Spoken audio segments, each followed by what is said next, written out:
San Francisco, TEDx. Oh my God, blinding light. Hi, everybody. How are you? Fine.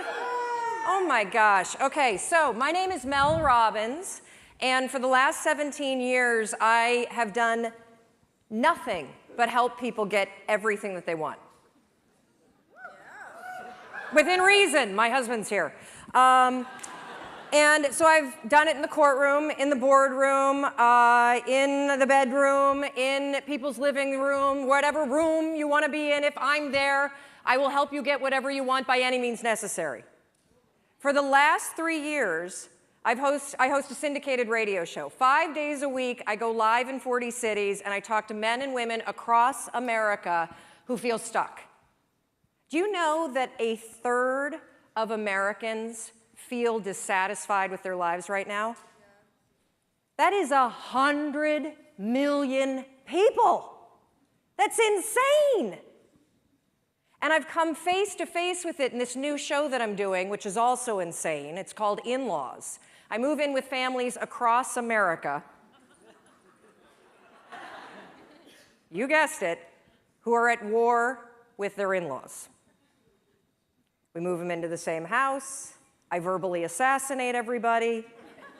We open up Pandora's box, and I get people to stop arguing about the donuts and who's hosting Thanksgiving dinner and talk about the real stuff. And that's what I want to talk to you about. I'm here for you. I'm going to tell you everything I know in less than 18 minutes about how to get what you want. So I want you to take a millisecond right now, and I want you to think about what you want. You. And I want you to be selfish. Screw Simon and the we thing. This is about me, right now. Sorry, Simon. What do you want? And here's the deal. I don't want it to sound good to other people. Being healthy will not get your ass on a treadmill. Losing your man boobs so you could hook up with somebody, now that's motivation. So I want to know, what do you want? Do you want to lose weight? Do you want to triple your income? Do you want to start a nonprofit? Do you want to find love? What is it? Get it right here. You know what it is. Don't analyze it to death. Just pick something. That's part of the problem. You won't pick. So we're going to be talking about how you get what you want.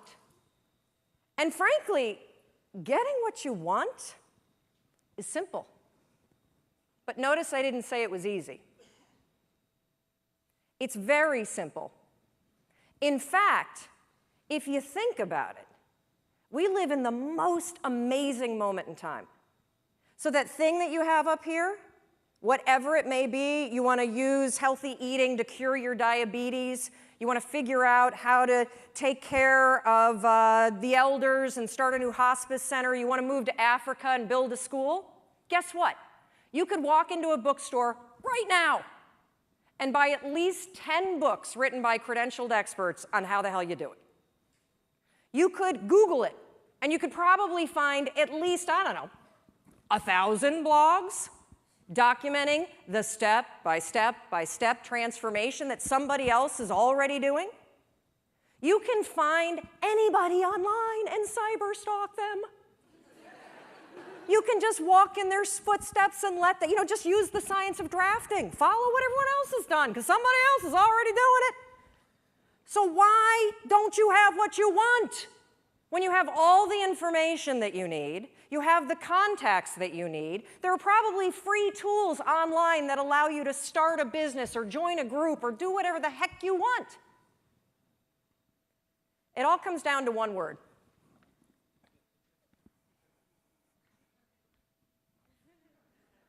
Shut the front door. You know what I'm talking about? The F-bomb. It's everywhere. You hear it all the time, and I honestly don't understand what the appeal is of the word. I mean, you don't sound smart when you say it. And it's really not expressing how you really feel. It's sort of a cheap, shot to take. And of course, I'm talking about the word fine. How you doing? Oh, I'm fine. Oh, really? You are? Dragging around those extra 40 pounds? You're fine? Feeling like roommates with your spouse? And you're fine? You haven't had sex in 4 months? You're fine? Really? I don't think so. But see, here's the deal with saying that you're fine. It's actually genius. Because if you're fine, you don't have to do anything about it. But when you think about this word fine, it just makes me so angry. I mean, here we are at a conference about being alive, and you're going to describe the experience of being alive as fine? What a flimsy and feeble word. If you're crappy, say you're crappy. If you're amazing, say you're amazing. Tell the truth. And this not only goes for the social construct, oh, I don't want to burden you with the fact that I hate my life, or, hey, I'm amazing, but that would make you feel terrible. The bigger issue with fine is that you say it to yourself. That thing that you want, I guarantee you, you've convinced yourself that you're fine not having it. That's why you're not pushing yourself. It's the areas in your life where you've given up, where you've said, oh, I'm fine. My mom's never going to change, so I just can't have that conversation. I'm fine. We got to wait until the kids graduate before we get divorced, so we'll just sleep in separate bedrooms. I'm fine. I lost my job. I can barely pay my bills, but whatever. It's hard to get a job. And, one of the reasons why this word also just annoys me so much is scientists have calculated, oh yeah, I'm coming down. Scientists have calculated the odds of you being born. That's right. They've crunched the numbers. I see you up there. They've crunched the numbers on you. Yeah, no, you guys standing up, you want to sit down for this. They've crunched the numbers on you being born. And they took into account all of the wars and the natural disasters and the dinosaurs and everything else. And do you realize that the odds of you, yeah, right here, put your computer away, stand up for me, Doug.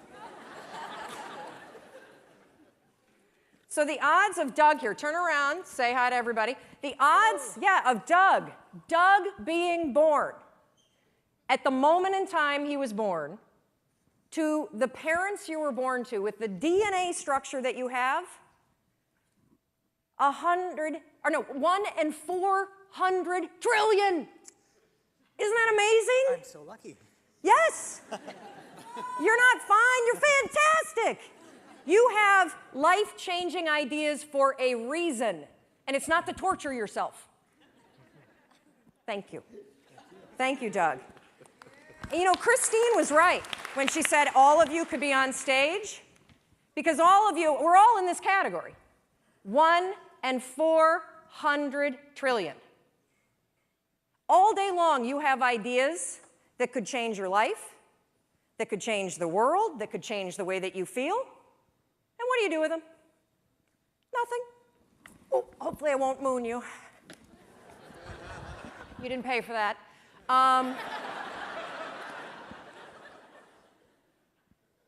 And I want you to just think for a minute, because we all have, I love to use the analogy, the inner snooze button. You have these amazing ideas that bubble up, right? You've been watching people all day, and I guarantee you, ping pong balls, boom, boom, boom, boom, boom, boom, boom. You've got an idea, oh, I should do this, I should do that. And every time you have an idea, what do? Boop, hit the snooze. What's the first decision you made this morning? I bet it was to go back to bed. Yep, the first decision today, I'm 1 in 400 trillion, I'm gonna go back to sleep. And I get it. Your bed is comfortable. It's cozy, it's warm. If you're lucky, you've got, somebody that you love next to you. Or in my case, I've got my husband and my 2 kids and possibly the dog. And the reason why I'm bringing up this first decision that you made today and the inner snooze alarm is because in any area of your life that you want to change, there's one fact that you need to know. Just one. You're never going to feel like it. Ever. No one's coming. Motivation isn't happening. You're never going to feel like it. Scientists call it activation energy. That's what they call the force required to get you to change from what you're doing on autopilot to do something new. So try this test tomorrow. You think you're so fancy. I know you're attending TED. Try this. Tomorrow morning, set your alarm for 30 minutes earlier. And then when it goes off, take those sheets, throw them off, and stand up and start your day. No snooze, no delay, no I'll just wait here for 5 seconds because Mel's not standing here. Do it. And the reason why I want you to do it is because you will come face to face with the physical, and I mean physical, force that's required to change your behavior. Do you think that somebody who needs to lose weight ever feels like going on a diet? Of course not. Do you think they ever feel like eating boiled chicken and peas instead of a croissant? I don't think so. The activation energy required to get your ass away from your computer and out your front door to go on the walk you said that you were going to go on is the exact same amount of force that it takes you to push yourself out of a warm bed and into a cold room. What's interesting about being an adult is that when you become 18, nobody tells you that it's now going to be your job to parent yourself. And by parent yourself, I mean it's your job to make yourself do the crap you don't want to do so you can be everything that you're supposed to be. And you're so damn busy waiting to feel like it. And you're never going to. My son never feels like getting off his DS. That's my job. Get off the damn DS. Kendall, clean up the Barbies. If you're going to have a nude party in my bathroom, at least clean it up. God, chew with your mouth closed. We're not in a barn, for crying out loud. All right, dinner's coming. Get out of the pantry. As parents, and you were a kid, your parents make you do the things you don't feel like doing because you won't. Ever. Not now, not then, not ever. And even when you get good at something, you'll figure out something else you don't want to do. And then you'll plateau out and you'll get bored and you're like, I hate this job, it's boring. But will you look for a new one? No, you'll just bitch about that one. It's very, very simple to get what you want, but it's not easy. You have to force yourself. And I mean force. And the reason why I use the word force, when Roz was up here and talking about the emotion tracking, and she had the picture of the two sides of the brain, I look at the brain the exact same way. Only I describe one side of your brain as autopilot, and the other side is emergency brake. That's the only two speeds you get. Autopilot, emergency brake. And guess which one your brain likes better? Autopilot. You've had the experience where you've driven to work, right? And you get there and you're like, oh my God, I don't remember driving here. You weren't drunk. That was your brain on autopilot. It was functioning just at this level. And the problem with your mind is that anytime you do anything that's different from your normal routine, guess what your brain does? Emergency brake. And it has that reaction for everything. Everything. You walk into the kitchen and you see everybody's left their breakfast dishes for you. And you think for the 100th time, I'm going to kill them. In fact, I'm going to leave them here and I'm going to make them do it. But that's not your normal routine, is it? So your mind goes, emergency brake. And you go right into autopilot. I'll just load it and be pissed and then not have sex. That's what I'm going to do.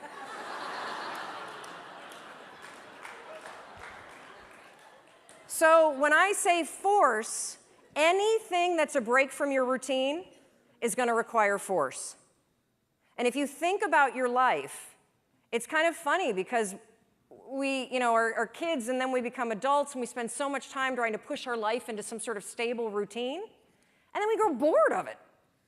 You wake up at, the same time every day, you have largely the same breakfast, you drive to work the same way, you show up at work, you look busy, you avoid making calls, you update Facebook, you attend a meeting and doodle the whole time, you go back and update Facebook, you make plans for the evening, you look busy some more, then you drive home the same way, eat largely the same dinner, or, variety of it. You watch the same kind of media, and then you go to bed and do the same thing all over again. No wonder you're bored out of your mind. It's the routine that's killing you. I have this theory about why people get stuck in life. So most of you have probably taken your basic Psych 101 class, and you've bumped into Andrew Maslow's hierarchy of needs. Well, your body is kind of cool because you have these basic needs. And your body is wired to send you signals. If you are hungry, if you need food, what do you feel? If you need water, what do you feel? If you need sex, what do you feel? Thank you. I think when you feel stuck or dissatisfied in your life, it's a signal. And it's not a signal that your life is broken. It's a signal that one of your most basic needs are not being met. Your need for exploration. Everything about your life, about your body, grows. Your cells regenerate, your hair, your nails, everything grows for your entire life. And your soul needs exploration and growth. And the only way you'll get it is by forcing yourself to be uncomfortable. Forcing yourself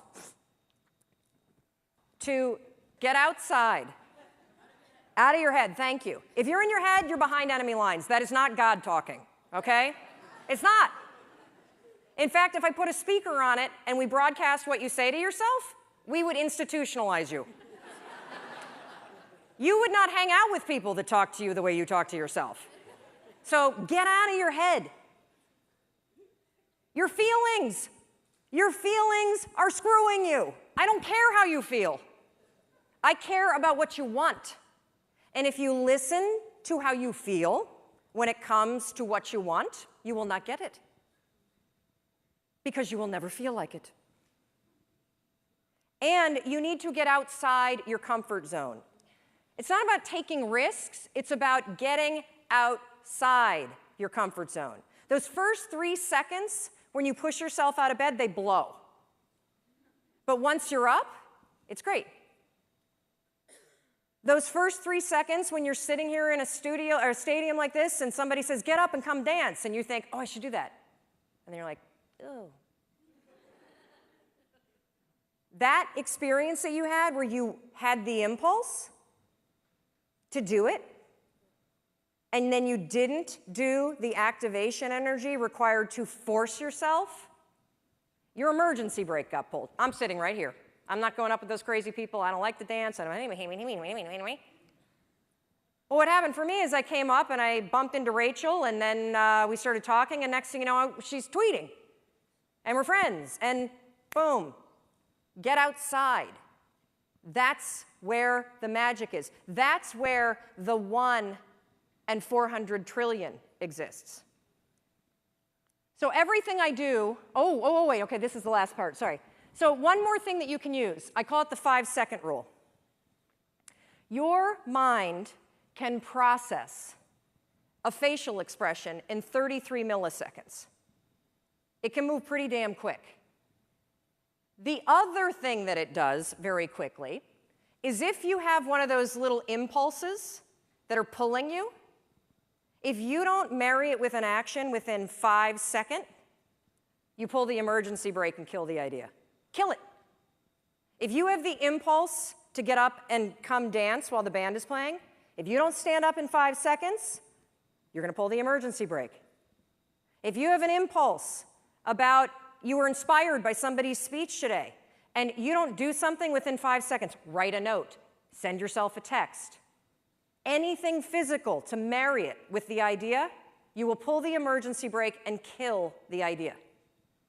Your problem isn't ideas. Your problem is you don't act on them. You kill them. It's not my fault. It's not anybody's fault. You're doing it to yourself. Stop it. I'm counting on you. 1 in 400 trillion. You got stuff to do. And it's not going to happen in your head. So I want you to practice this today. When we go off to party, thank God it's coming soon, because I think we all could use a cocktail. I want you to practice the 5-second rule. You see somebody and you think you have that impulse, they look interesting. Walk over there. You were inspired by somebody and you have a request, make it. That's why you're here.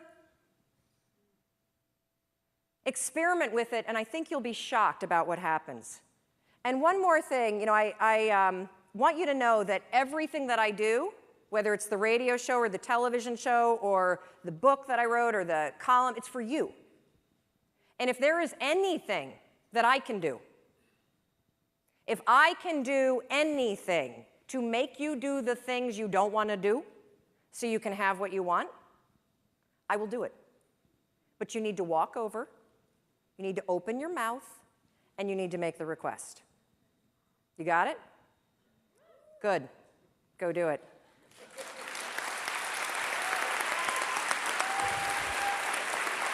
Thank you.